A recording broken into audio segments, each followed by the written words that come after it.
सर्व अभियोग्यताधारकांना पुन्हा एकदा जय महाराष्ट्र। आपण स्क्रीनवरती पाहू शकता।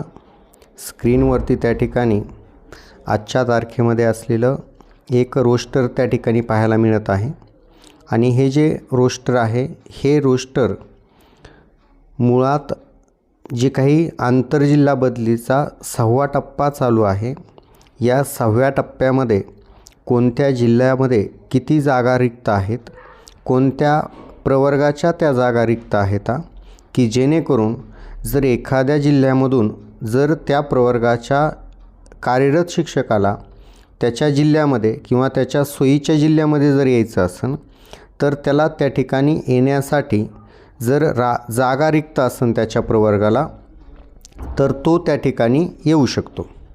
हा जो 6 नंबरचा जो आंतरजिल्हा पद्धतीचा जो टप्पा चालू आहे, या टप्प्यामध्ये त्या ठिकाणी साधारणतः 3 कॅटेगरीच्या बदल्या त्या ठिकाणी दिल्या जातात। त्याच्यामधील प्रमुख असतो संवर्ग क्रमांक 1, संवर्ग क्रमांक 2 आणि संवर्ग क्रमांक 3। संवर्ग क्रमांक 1 मध्ये त्या ठिकाणी आपण जे काही दुर्धर आजार आहेत, दुर्धर आजार असणाऱ्या कार्यरत शिक्षकांना जिल्ह्यामध्ये जाण्यासाठी बदली करता येते।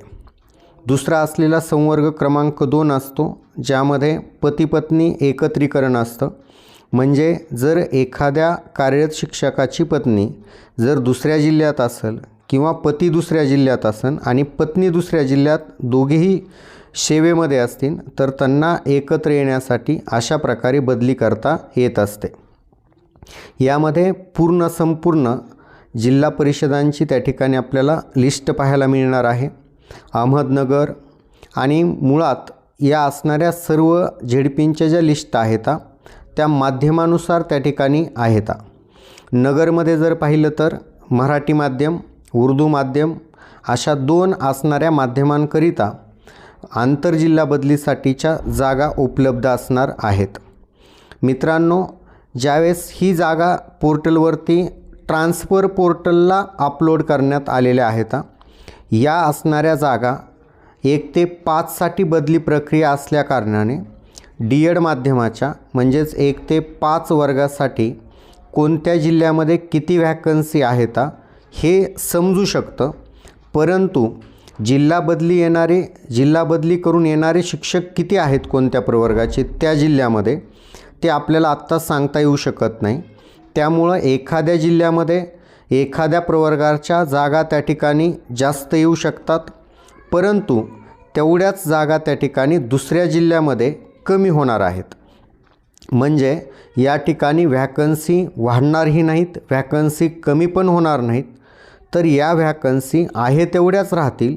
फक्त याचा परिणाम असा होईल, काही जिल्ह्यामध्ये सध्या ज्या आपल्याला रोस्टरमध्ये समोर जे काही व्हॅकन्सी दिसत आहे, या व्हॅकन्सीमध्ये आणि ॲक्च्युली ज्या ठिकाणी पोर्टलवरती आपल्याला भरती प्रक्रियेसाठी ज्यावेळेस रोस्टर अपलोड असणार आहे त्यावेळेस या असणाऱ्या प्रवर्गांच्या जागांमध्ये आपल्याला फरक पाहायला मिळू शकतो।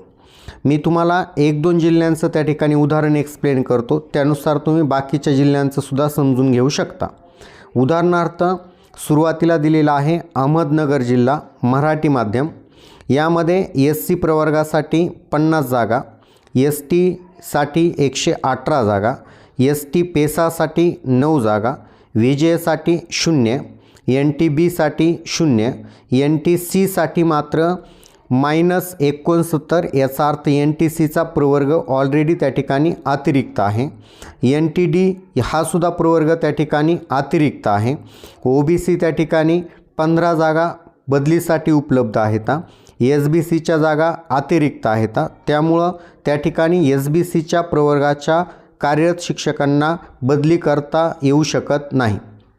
त्यानंतर आहे ओपनला त्या ठिकाणी 94 अशा जागा बदलीसाठी उपलब्ध असणार आहेत आणि टोटल बदलीसाठी असणाऱ्या एकूण जागा ज्या आहेत त्या ठिकाणी 172 त्या ठिकाणी आपल्याला पाहायला मिळत आहेत।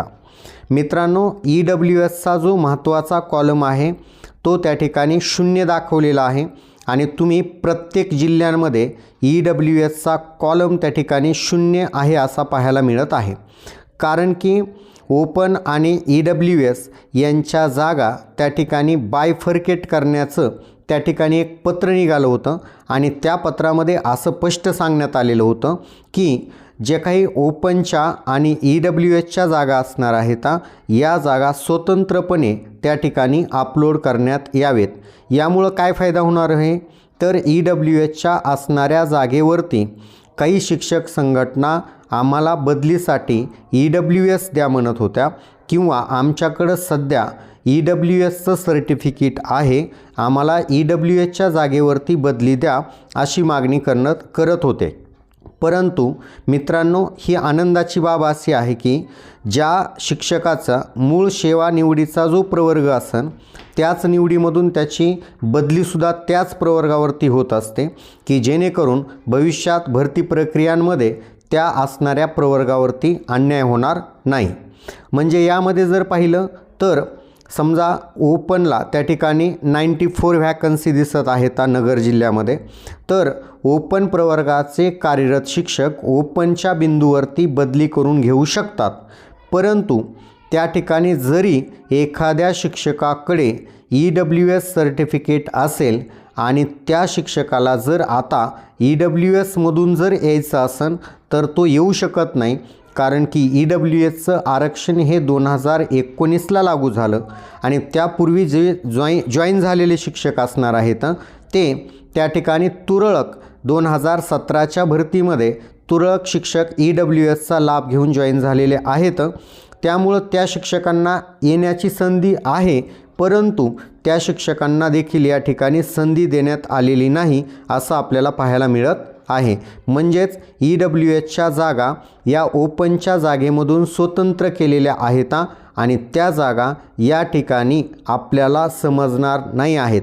जरी याच्यावरून आपण अंदाज बांधू शकतो की कोणत्या असणाऱ्या जिल्ह्यामध्ये किती जागा उपलब्ध असणार आहेत, परंतु बाकीच्या प्रवर्गाच्या जरी जागा आपल्याला याच्यातून समजत असतील तरी आपल्याला EWSच्या जागा किती असणार आहेत याचा अंदाज बांधता येणार नाही आहे. त्यानंतर मित्रांनो, मी तुम्हाला एक खाली दुसरं उदाहरण एक्सप्लेन करू इच्छितो. जसं की या ठिकाणी बीड जिल्हा तुम्हाला स्क्रीनवरती पाहायला मिळत आहे आणि या ठिकाणी बीडमध्ये SC प्रवर्गाच्या 47, ST प्रवर्गाच्या 221, ST प्रवर्गाच्या 0, विजेच्या एक्सेस आहेत 97, NTBच्या -12, NTCच्या 105, NTDच्या 448 या जागा अतिरिक्त आहेत मित्रांनो. आणि OBCला मात्र त्या ठिकाणी 231 जागा आहेत. SBCला एक्सेस 9 आहेत. त्यानंतर EWS 0 दाखवत आहे. त्यानंतर ओपनला 20 जागा बदलीसाठी उपलब्ध आहेत. परंतु एकूण जागा या ठिकाणी 152 त्या ठिकाणी एक्सेस आहेत. यामुळं या ठिकाणी काही असणाऱ्या प्रवर्गांच्या बदल्या होऊ शकतात, परंतु या ठिकाणी ओपन आणि त्या ठिकाणी टोटल एक्सेस असल्या कारणाने त्या ठिकाणी आपल्याला सरळ सेवा भरती प्रक्रियांमध्ये बीड जिल्ह्यामधून एकही जागा येणार नाही आहे. कारण जे शिक्षक अतिरिक्त आहेत यांचा भार त्या ठिकाणी कोणावरती टाकायचा, नंतर त्यांचे जे काही असणारा पगार आहे तो कशातून द्यायचा, असे त्या ठिकाणी उत्तरं त्या ठिकाणी ZPमधून आपल्याला मिळालेले आहेत. त्यामुळं साहजिकच बीड जिल्ह्यामध्ये अजिबात व्हॅकन्सी येणार नाही आहेत. उर्दू माध्यमाचं जर पाहिलं तर बीडमध्ये असणाऱ्या उर्दू माध्यमामध्ये एकूण रिक्त जागा आपल्याला 57 पाहायला मिळतील आणि या आपण बदली ट्रान्सफरच्या सांगत आहोत, हे महत्त्वाचं आहे. परंतु या ठिकाणी ऑलरेडी बीड उर्दू मीडियममध्ये सुद्धा जागा त्या ठिकाणी जरी व्हॅकंट असतील तरी वरती ज्यावेळेस या असणाऱ्या जागा भरण्यासाठी ZP मार्फत त्या ठिकाणी पाठपुरावा करण्यात आला, त्यावेळेस वरतून शासनाने असं उत्तर दिलेलं आहे की तुमच्याकडं खूप मोठ्या जागा एक्सेस आहेत. त्यामुळं या असणाऱ्या मराठी माध्यमांच्या शिक्षकांचं 2 प्रकारे त्या ठिकाणी समायोजन पाहायला मिळत आहे. एकतर त्यांना उर्दू मीडियमवरती समायोजन करत आहेत आणि दुसऱ्या पद्धतीने जर पाहिलं तर त्या शिक्षकांना वरच्या ज्या 6 ते 8 आणि 9 ते 12 या ज्या ठिकाणी वॅकन्सी उपलब्ध असतील आणि ज्या शिक्षकांकडं ते रिक्वायर्ड क्वालिफिकेशन असन अशा शिक्षकांना त्या ठिकाणी पदोन्नती देण्यात येत आहे, जेणेकरून एक्सेसचा आकडा त्या ठिकाणी कमी केला जाऊ शकतो. तर अशा प्रकारे आज हे असलेलं बदली पोर्टल आहे आणि बदली असणाऱ्या पोर्टलसाठी असणाऱ्या या एकूण प्रत्येक जिल्ह्यांच्या वॅकन्सी आपल्याला पाहायला मिळत आहेत.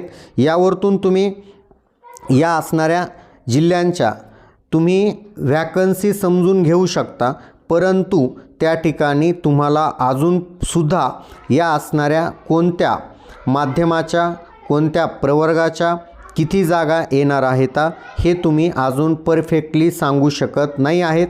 त्यामुळं हे बदली पोर्टलचं असणारं रोस्टर आहे, याच्यावरती सरळ सेवा भरतीचा परिणाम असू शकतो, परंतु हेच असणारं रोस्टर तुम्हाला वॅकन्सीसाठी आहे असा मनात जर संभ्रम असेल तर तो काढून टाकावा, कारण याच्यामध्ये अजून खूप मोठे चेंजेस होणार आहेत. थँक्यू.